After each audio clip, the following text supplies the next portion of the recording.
James Corden, arsehole. A tiny cretin of a man. Hello, I'm H.G. Tudor. It would be putting it mildly that I don't think particularly highly of James Corden, arsehole.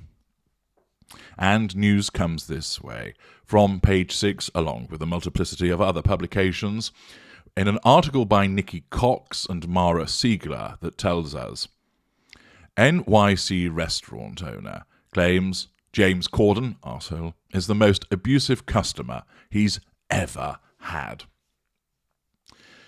The owner of New York City restaurant Balthazar claimed James Corden, arsehole, is the most abusive customer he's had since the hot spot opened its doors 25 years ago. James Corden, arsehole, is a hugely gifted comedian. That's a matter of debate. But a tiny cretin of a man. That's not a matter of debate. And the most abusive customer to my Balthazar servers since the restaurant opened 25 years ago, Keith McNally, 71, claimed in a scathing Instagram post on Monday. What did this Instagram post read? Well, it stated, I don't often 86, which means kick out and ban, a customer to say today I 86'd Corden, arsehole. It did not make me laugh. Well, at least that's consistent with the effect that Corden, arsehole, has on me. Here are two examples of the funny man's treatment of my staff. Manager report number 1. In June, James Corden, arsehole, was here on table 61.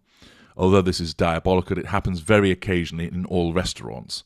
After eating his main course, Corden, arsehole, showed the hair to Balthazar manager G, who was very apologetic. Corden, arsehole, was extremely nasty to G and said, get us another round of drinks this second and also take care of all of our drinks so far. This way, I won't write any nasty reviews in Yelp or anything like that.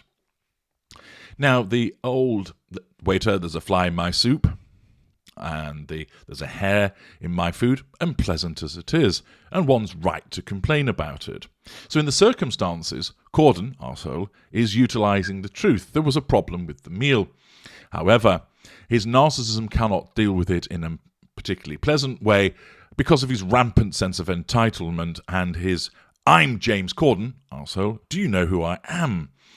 And therefore, because he always has to belittle people in such circumstances, his ignited fury as a consequence of the threat to control that's posed by the hair, because basically what's happening there is his meal isn't perfect. Therefore, that's telling him that he's not important, that he doesn't matter, that he is not king of the universe.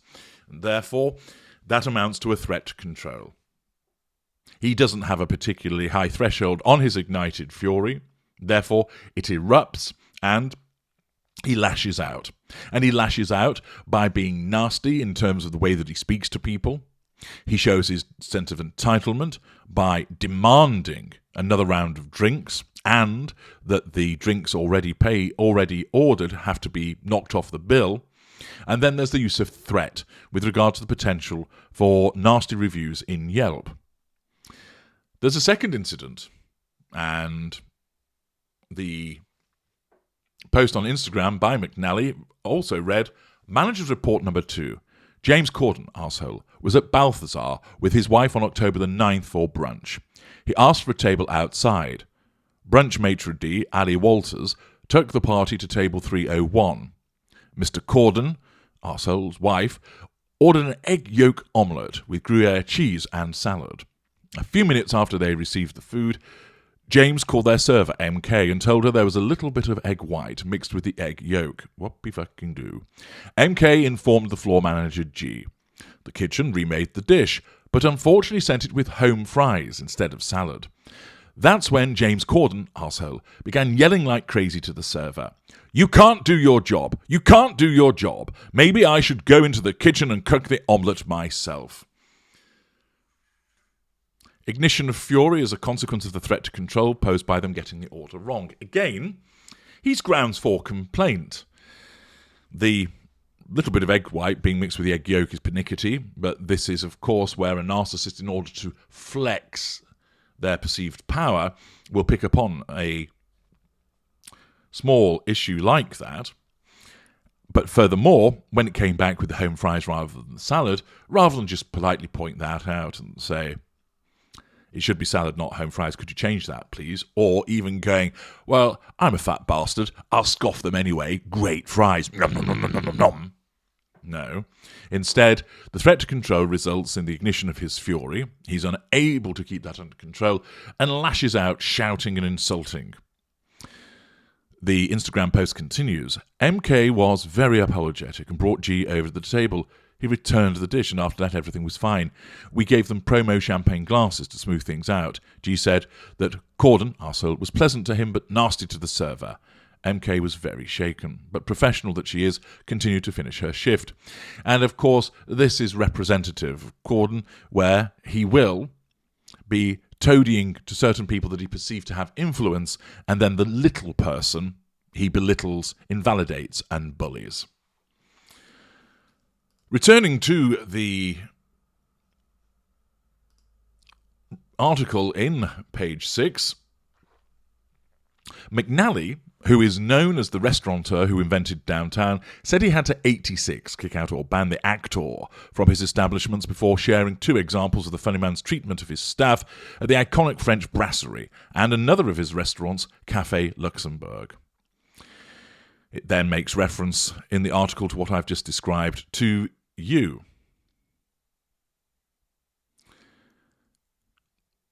McNally exclusively told page 6 that he was reluctant to publicly blast Corden, arsehole, but did so out of loyalty to restaurant servers everywhere. Their jobs are hard enough already. They shouldn't have to take this kind of abuse from anyone, especially the rich and famous, he told us. Representatives for Corden did not respond to our request for comment.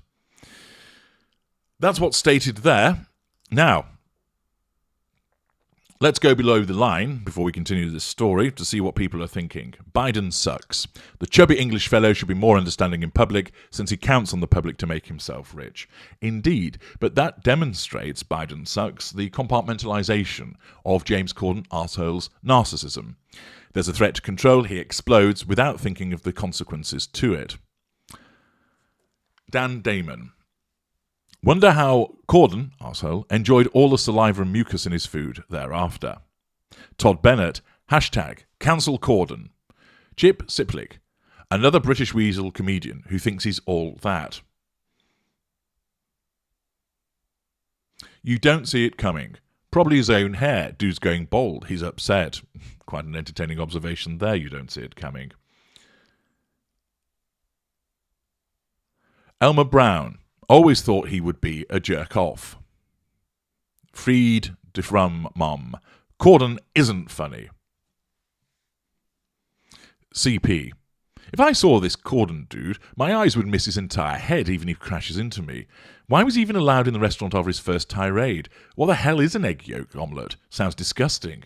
I could easier understand an egg white omelette, but yolk? Just me, who else? James Corden, arsehole, is a comedian. LOL. LZ. Just a couple of years ago, James admitted he got a bit over the top due to fame. Don't recall who complained about him then, but he acknowledged fame got to him.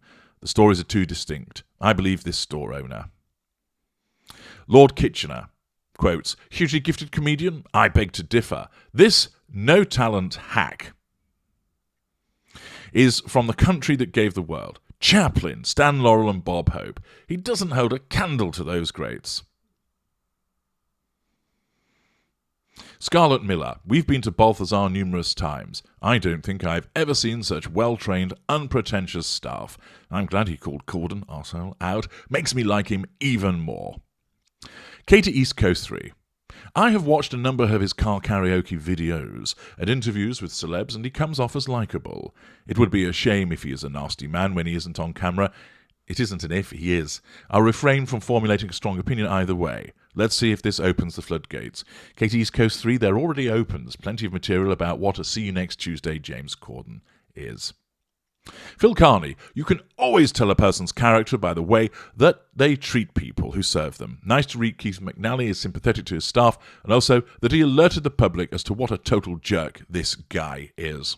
Jeff Conway, he's probably angry because he doesn't have the courage to come out yet. It's so obvious. I was really surprised when I found out that he's married to a woman. Just do it, bro. You'll be happier and not take it out on waiters and waitresses anymore. Elena, really? He threatened to write a bad review? What a joke. Maybe he should just go back to the UK. I hear the food is good there. Aston Food. James Corden, arsehole, thinks he's famous. He's just short and fat. Let him eat at Burger King. And on it goes, generally criticising his behaviours and querying that he's a funny individual at all and referencing similar kinds of behaviour. The instance is also reported in the Daily Beast, but there's a little bit more to add. They explain that representatives for Corden, arsehole and McNally didn't respond to requests for comment from the Daily Beast. In a follow-up post Monday night on Instagram, McNally said Corden, arsehole, just called me and apologised profusely. False contrition. McNally said that he had fucked up myself more than most people and that he strongly believes in second chances. He joked, so if James Corden, arsehole, lets me host his late show for 9 months, I'll immediately rescind his ban from Balthazar. No, of course not. But anyone magnanimous enough to apologise to a deadbeat layabout like me and my staff doesn't deserve to be banned from anywhere, especially Balthazar. So come back to the 5 and dime Jimmy Corden. He ended with, all is forgiven, kiss, kiss. Sounds like a little bit of arse-kissing there from McNally. Now, here, of course, Corden, in the instant, ignited fury, erupts, shows what a see you next Tuesday he actually is. Thereafter, undoubtedly as a consequence of observations made by his wife, he then calls and apologises. This isn't an individual who has realised that he's made a mistake and he's genuinely sorry. How do we know this? Well, quite simply, he's a narcissist, and believe me, that when the narcissist apologises, it's just another manipulation. It's self-serving. It isn't that he's genuinely realised that he's misbehaved, because he keeps doing this.